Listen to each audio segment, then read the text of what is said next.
Surprise!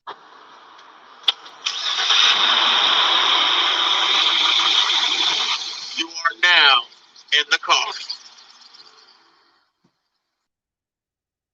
That sounds like the Unfortunates.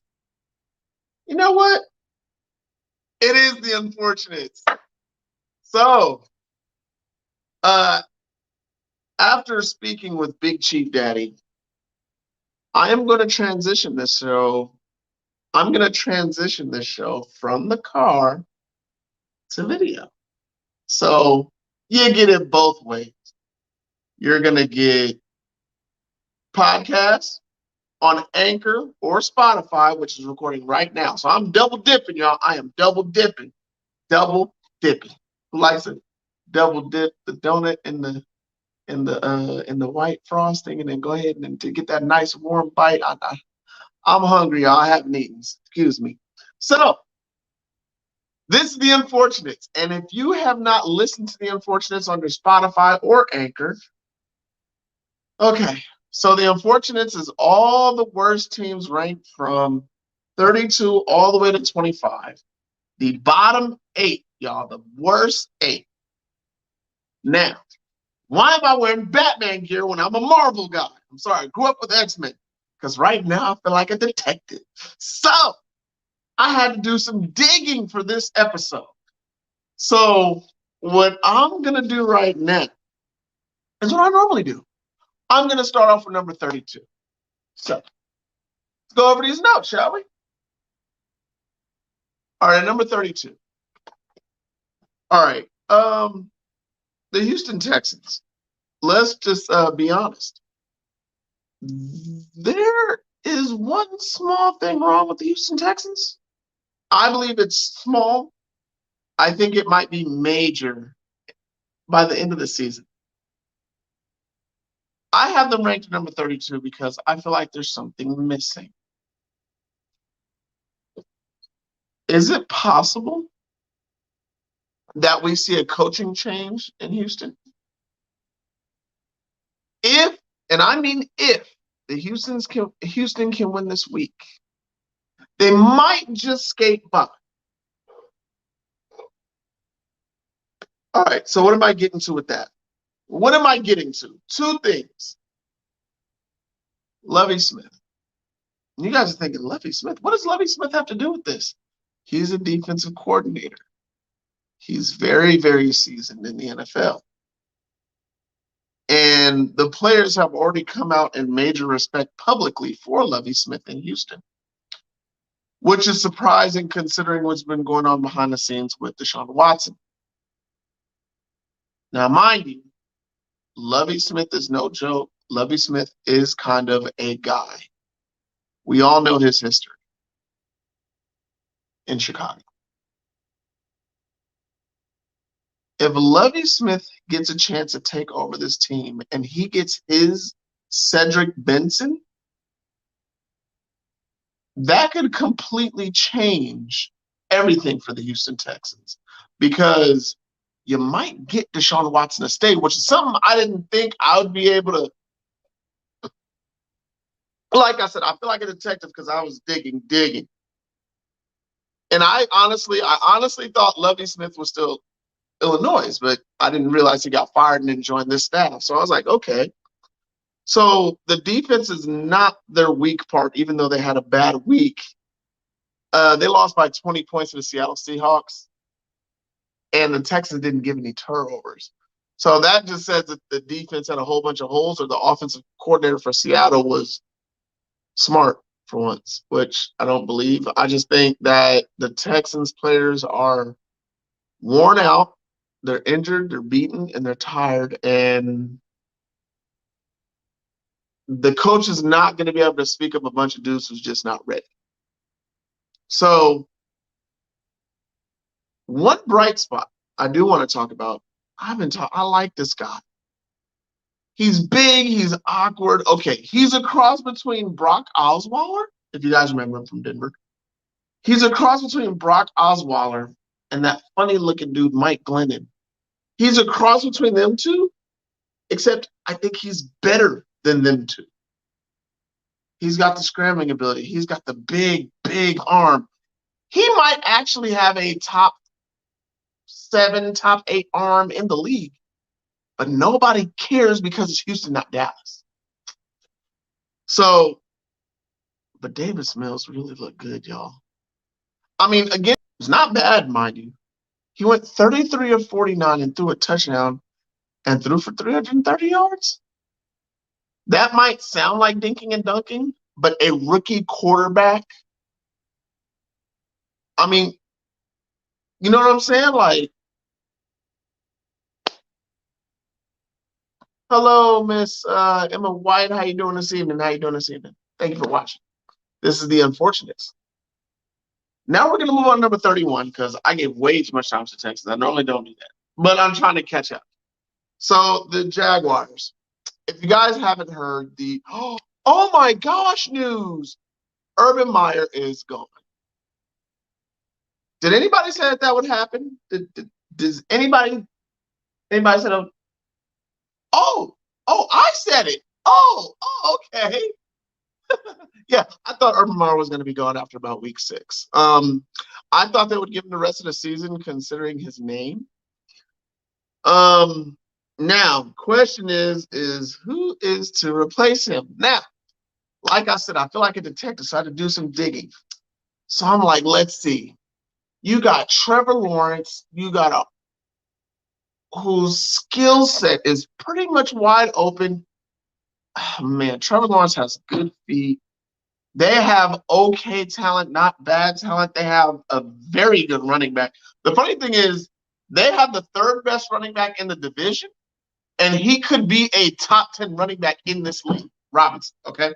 So, what's going on with that is you need the right coordinator. Now, you can't just bring any old guy in. You need somebody who's going to be able to mix with the general manager, and somebody's going to be able to mix with the coach. Somebody's going to be mixed with the quarterback, Trevor Lawrence. So who's going to be able to break this down? Who's going to be able to spread out the ball, get deep, and incorporate a running game via shotgun? Because I feel that's where Trevor Lawrence is going to make his money in the NFL is in a shotgun. It'll be proven here in the next couple of years. You guys are going to see what I'm saying. Kevin O'Connell. And if you guys are wondering who that is, this is the offensive coordinator for the St. Louis Rams. Now, if you guys are wondering, well, why would I think that? Okay. We didn't think that cat who left LA under Sean McVay the first time he went to Cincinnati. I feel like he's proven me wrong. And then you kind of look at, we understand what Sean McVay does with the offense, but I think you guys got to realize what these offense coordinators do behind the scenes between getting these guys up front to block, making sure you're working with your coaches, making sure that you can manage, not micromanage the situation. I think with everything that's going on with the up and down with the LA Rams, I mean, let's think about it. Dude, this offensive staff has been wonderful. It's not all Sean McVay. I would like to sit here and say that, just like I said the same thing about New England and Bill Belichick. The way they play has everything to do with Josh McDaniels just as much as it does with Bill Belichick. And I'm going to say the same thing for McVay and the staff that he hires. So if you're going to give a young guy a shot with a young quarterback and a young team, they got 2 stars on defense that people don't talk about. They got a good offensive line, not bad offensive line. They're not great. They're not terrible. They're right in the middle, even though the Jets are ranked 15, which I still don't get. But there's only one other guy that I can think about other than Kevin O'Connell, and that's Matt Nagy. Now, Trevor Lawrence is better than, what's that kid's name? He just went to Buffalo as a backup quarterback to Josh Allen. Anyway, it doesn't matter. He took that quarterback, Mitchell Trubisky. He took Mitchell Trubisky to the playoffs twice. I saw Mitchell Trubisky play one great game his whole career. That was against New England when New England had everybody hurt. And dude threw for like a ton of yards, threw for like, I think, 4 touchdowns in that game. Anyway, Trevor Lawrence has that type of talent. He needs a offensive guy. Those are two dudes I see. And if Matt Nagy doesn't make it there and he doesn't get another head coaching job, I would love to see Matt Nagy go to Seattle and work with Russ. Coming in at number 30. Oh boy. Do I have to really talk about this Zach Wilson? I mean, Zach Wilson. What is Zach Wilson? Zach Wilson is Jay Cutler Jr. I don't know how many times I have to say everybody, what was Tony Romo? What did Tony Romo say? He's going to be he's going to be a top 5 quarterback in the next few years. Tony Romo, come on my show.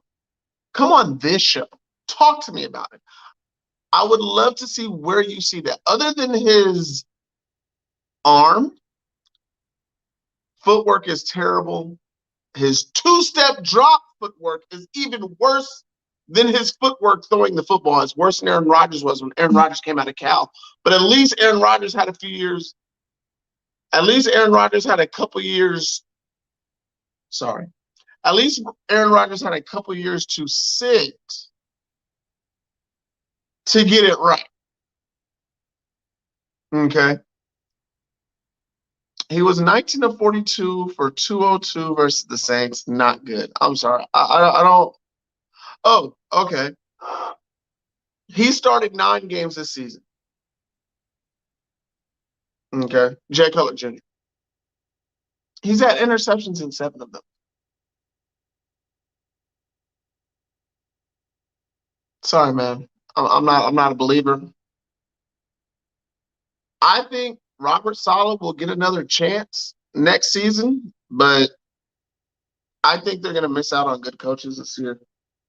We're going to see what happens in the next couple of years for the Jets. Okay, coming in at number 29. 2 weeks ago, episode 11, which never really got to air. The one time I bet against the Lions, y'all let me down and win. For those of you guys who do know how much, okay, I'll say my line. I play golf. I'm not with golf. Okay? I'm sorry, I don't like Jared Goff. And after seeing them last week, I understand they were playing Denver and they kind of get a pass for that. But I have a feeling he may get another chance. But I would like to say something. As an organization, you need that guy at coach. I want to talk about tradition. I want to talk about getting the guy in there. Sorry, Rashawn. Your defensive coordinator from Pittsburgh, Keith Butler. Can Keith Butler get a job in Detroit? I feel like I would love to say Jim Caldwell, who I've been speaking about every week, and I'm going to speak about again here in a couple minutes. Jim Caldwell is in need of a job. I'm almost at the point where to say Keith Butler is the fit for Detroit. And Detroit, if you're watching, I'll take any check for this idea because maybe you guys haven't seen it. Every person you hire has no history except for Jim Caldwell. And technically, Jim Caldwell is the most winning coach in your franchise. That says a lot. I'd have to look those numbers again, but I do believe that that's pretty close to accurate, if not true. Keith Butler has known the Pittsburgh Steelers since 2003. He's worked with linebackers. He's worked with defensive line. He's now the defensive coordinator. I don't see any offensive coach that makes sense.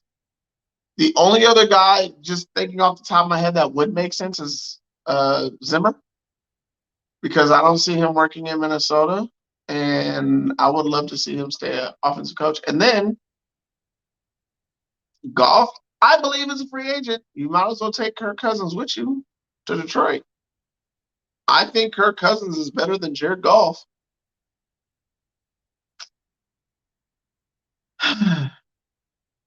And like I was saying, with Black Monday coming up, I kind of feel confident and happy that I would feel okay if Campbell got fired. Like, I wouldn't be shocked. This is the one I'm excited about. This one right here, number 28. This is the one I'm excited about. You can ask Big Chief. You can ask Big Boy. I have talked about Jim Caldwell every single week. And just a day ago, just one day ago, it looks like he might be talking to the Chicago Bears. Oh my gosh. I am stoked. I can't. Okay. Does anybody realize that this coach has gotten the team to the Super Bowl? Colts with Peyton Manning. Does anybody realize that he actually made Detroit and Matthew Stafford look like a good team? Like, that was a team you didn't want to face because, oh man, Detroit's coming in. Here comes Jim Caldwell. Every team he puts his hands on, he puts his background, he puts his love into the team, and they fight for him. But it's not just over a season. We saw them do it for many seasons in Detroit. We saw it go for many seasons in Indianapolis. If he goes to Chicago, please trade Khalil Mack and get him a bunch of B-plus talent. That guy, Jim Caldwell, will make them A-minuses to A-pluses, and he will get you guys not only to the playoffs. If you guys give him I don't want to say it, but I feel like if you guys give that coach that quarterback,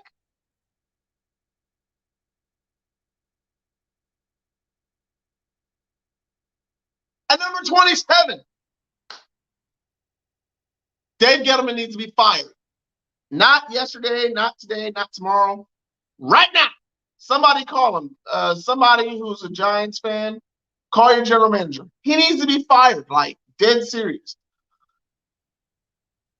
I mean, I don't see why he's still there. He signed. I'm sorry. You signed that wide receiver from Detroit. I really don't even want to say his name. All right, I'm gonna say it, but I don't want to. Why they signed Galloway, I don't know. It makes no sense why you signed him. No. He should be fired for that alone. Just that one, he should be fired. You didn't build on the offensive line when your quarterback needed it.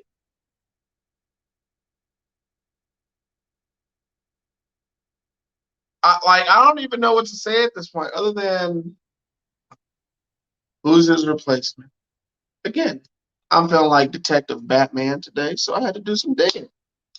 Let's see. What team has done great in the draft over the last few years? What guy has really gotten the best out of pro player free agency? Quentin Harris from Arizona. Woo! Y'all ain't heard me. Y'all ain't heard me. Quentin Harris from Arizona. He is the director of pro player personnel. He is also in control of the college recruiting duties. He's the man. The Giants need a whole revamping here. We need linebackers. We need an O-line. We need another running back that's not going to get hurt all day long. And the Kansas City Chiefs are looking for a power back. If you guys can get anything out of Saquon Barkley right now is better than any back the Kansas City Chiefs got. Can you guys imagine Saquon getting healthy in Kansas City with them? Can you imagine Cavs with Kansas City? And look, you already know you're going to get him on the low because he's been hurt every year. And other than that first year, he hasn't really been great. But even him right now, this version of Saquon, the smaller leg version of Saquon, is still better than all the running backs they got put together in Kansas City. So, Kansas City, go get Saquon in the off season. Sorry. Or if I'd be like Kevin Hart, man, I'm sorry. Coming in at number 26, 3-game losing streak, Carolina Panthers.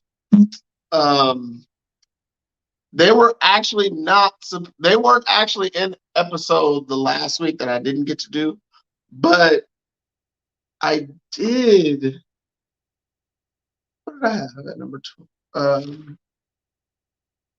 I'm sorry. I actually had the Browns in, but the Browns won and they beat Baltimore, so they jumped out. But so that brought the Panthers in to number 26. I'm okay. Why am I pausing? Because I don't know how to say this. I don't see Cleveland keeping Baker Mayfield. He talks too much. So where do you go in the South? The NFC South. We're not going to talk so much. Well, there's only 2 teams that need a quarterback. Carolina Panthers and New Orleans Saints. Oh, wait. The New Orleans Saints have a hurt quarterback. They don't need a quarterback. Carolina Panthers and Baker Mayfield seems like a really interesting idea. I don't know about y'all. I don't see Cam Newton being there next year. But who can run that offense from Matt Rule? What quarterback in the NFL right now can run that offense? Who is better? Who is better than that kid from USC? I forget his name because he's hurt and he's nowhere in sight. So, who is better? Baker Mayfield. He can throw the deep ball.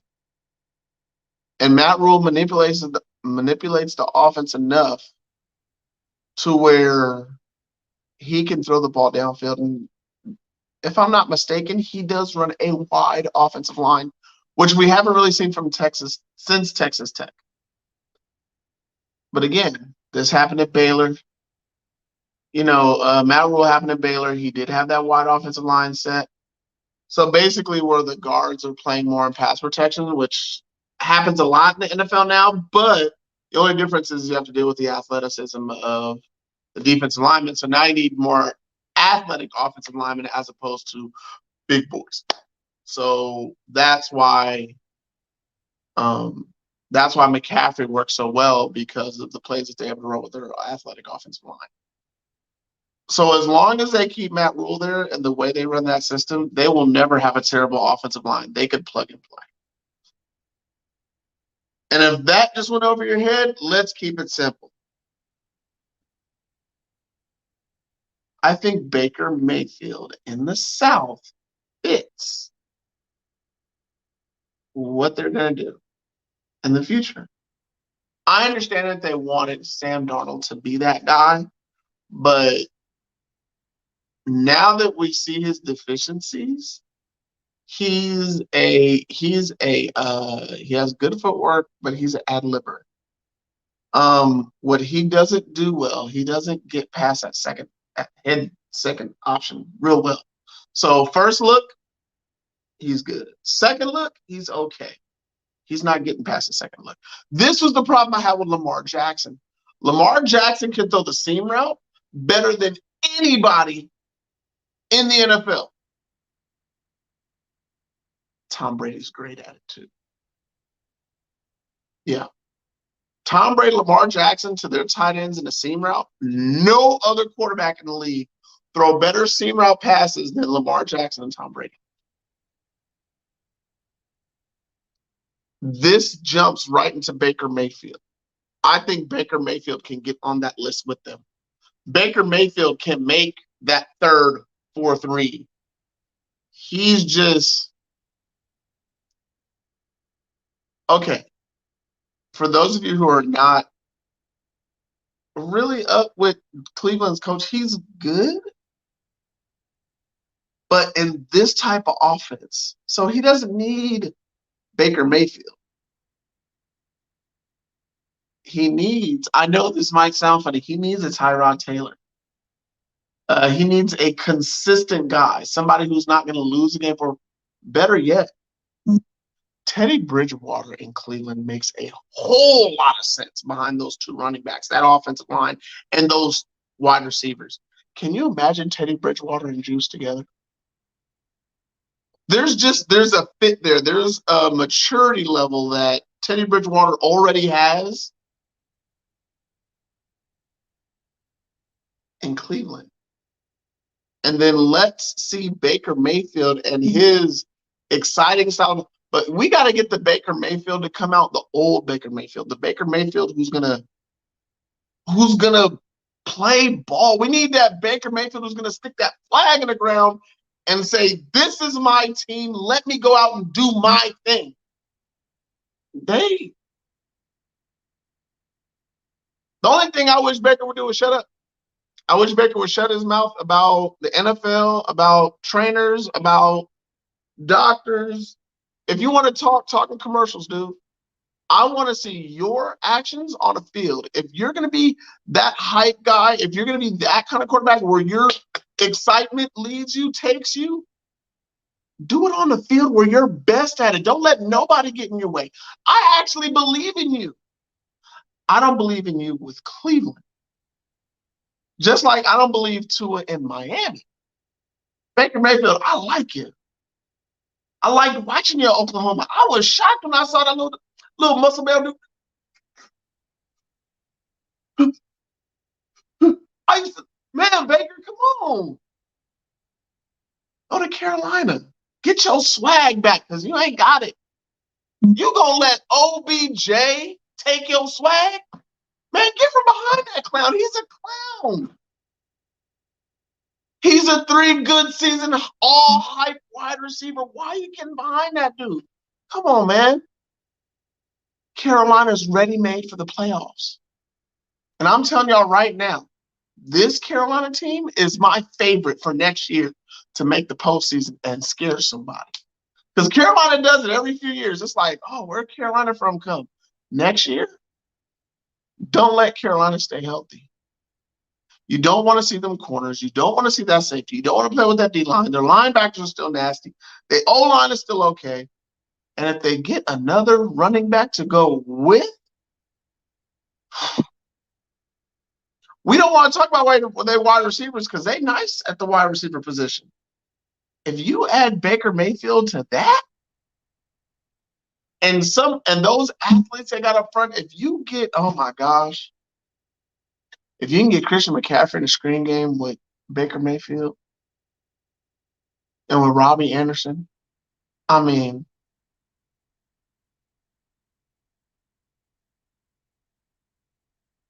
I got a little bit too excited about Carolina and Baker Mayfield. I would just love to see that marriage.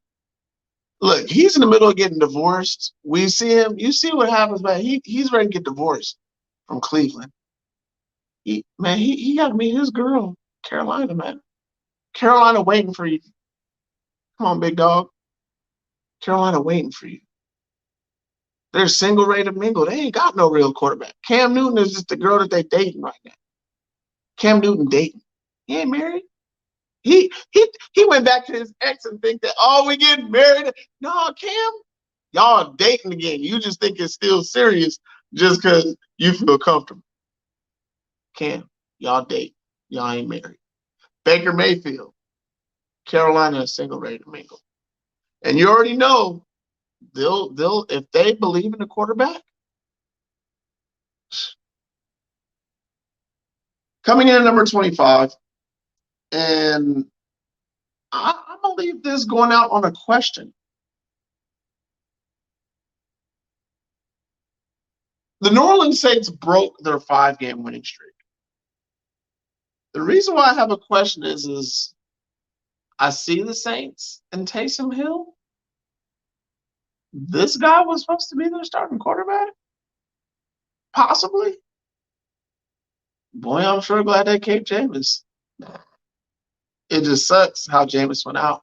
Now, look, I know Jameis will eat some W's and whatnot, and I know he's kind of funny and kind of weird, but you know what nobody's ever said about that dude? That he's a clown, that he's a distraction. They actually made him team captain, even though he's weird. On TV, he's weird. I don't think he's that weird. I don't think he's as weird as we all think he is. I honestly think he's just a good quarterback. And me and Big Chief had this argument years ago. I said, Big Chief, I want Jameis in Tennessee. What would history look like if Jameis would have stayed in Tennessee and Marcus Mariota went to Tampa? What would we be looking at right now? Marcus Mariota, another warm weather state instead of Hawaii. I mean, he did go to Oregon, so you'd think that he would have been able to adapt, but Tennessee is too traditional for Marcus Mariota.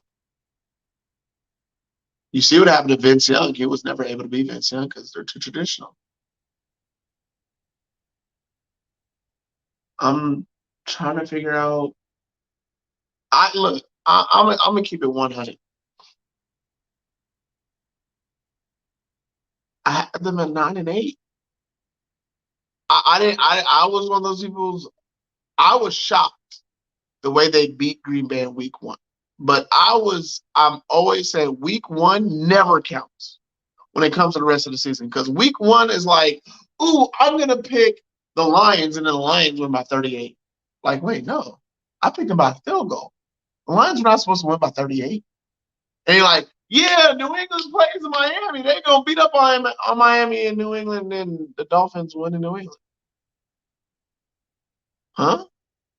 Week 1. Week 1 makes you question. One of those was actual and the other ones was fictional, just saying. Weird things happen on the Unfortunates. So that is the countdown. 32 Texans, 31 Jaguars. Number 30, the Jets. 29, the Detroit Lions. 28, Jim Caldwell and the Chicago Bears. Let it come to pass. Speak it into existence. 29, and Quentin Harris, come on down. Let's get another brother in New York to fix him. Number 26, the Carolina Panthers, and number 25, New Orleans Saints. Last part. I usually give out awards. I'm not going to do that today, but we have an Unfortunate Bowl coming up this weekend. Yes, we do. So the Houston Texans go to Jacksonville. Normally,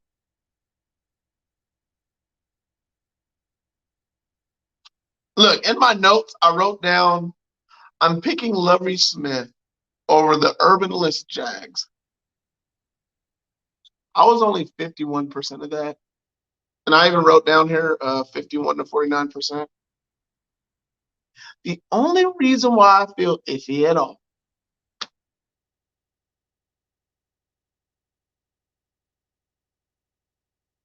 what if Jacksonville gets sparked by Urban Meyer, his wayward ways? I'm not going to judge another man by what he does with his life. That's his life. But when it comes to a bunch of football players that got kids raised their own, they grown men, and you couldn't motivate them, is there anybody else in that coaching staff that can motivate them? I don't know. But sometimes it happens. I mean, I said it out of my own mouth. John Gruden is gone. There's no way that the Raiders are going to win another game. They're on a losing streak now, but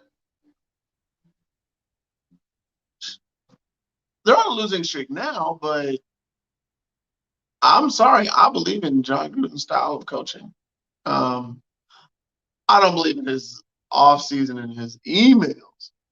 Them 10-year-old emails that he got, and he's the only one that got blamed for that report in the Washington football team.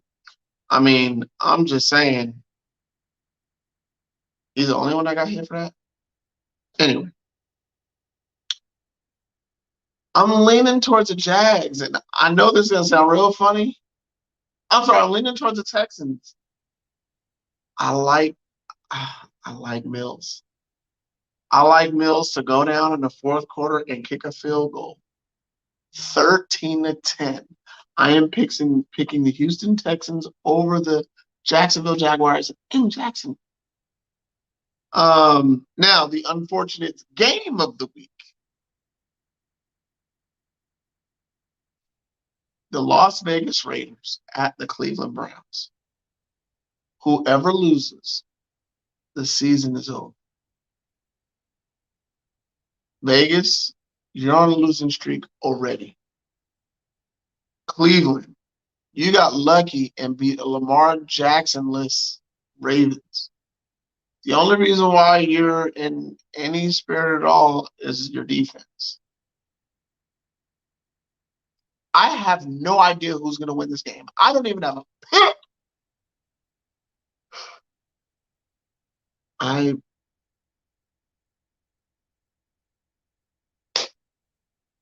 I didn't pick heads or tails because I have no idea.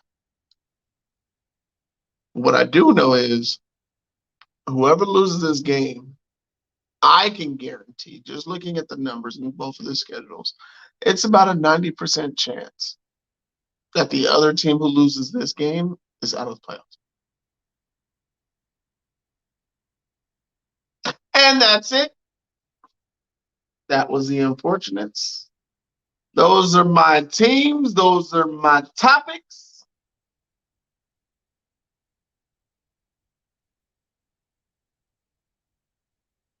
Woo! I just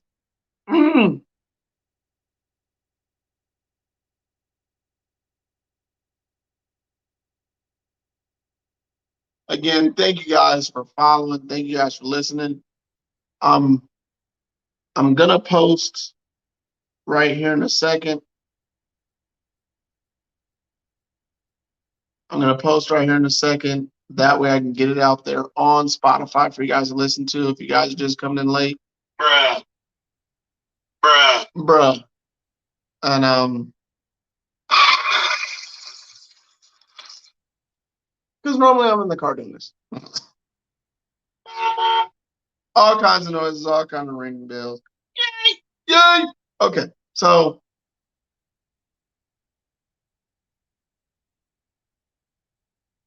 thank you guys for listening. Thank you guys for tuning in. Please go on Twitch, follow, subscribe, Sports Daddy TV. Remember, we got giveaways coming up beginning of the year. We got sticker merch. Who wants to get your Sports Daddy TV stickers? Put your order in. Oh, man. Next year, first Wednesday of the year, Coastal Pros will be back in full effect. Big boy, me. Man,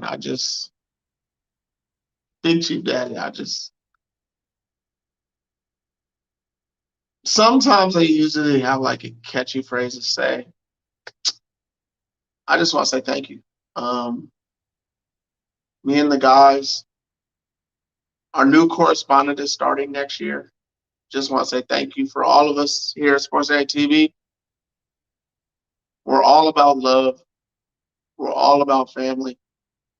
All four of us are in a different walk of life. East Coast, West Coast, it don't matter. It's the holidays, y'all. If you haven't been shopping yet, it might matter, might not matter, but I just want to say from Joey to Wallets here on The Unfortunates. I like doing this. I like doing this. The Unfortunates.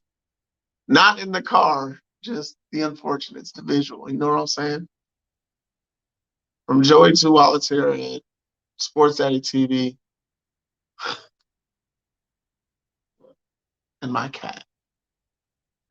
Merry Christmas. I don't know if I'll see you before then. Maybe, maybe not. I don't know. Um, Merry Christmas and a definite happy and blessed New Year. To all families, thank you very much. Have a great night. And those of you who are listening, thank you again. Have a great night for you guys too.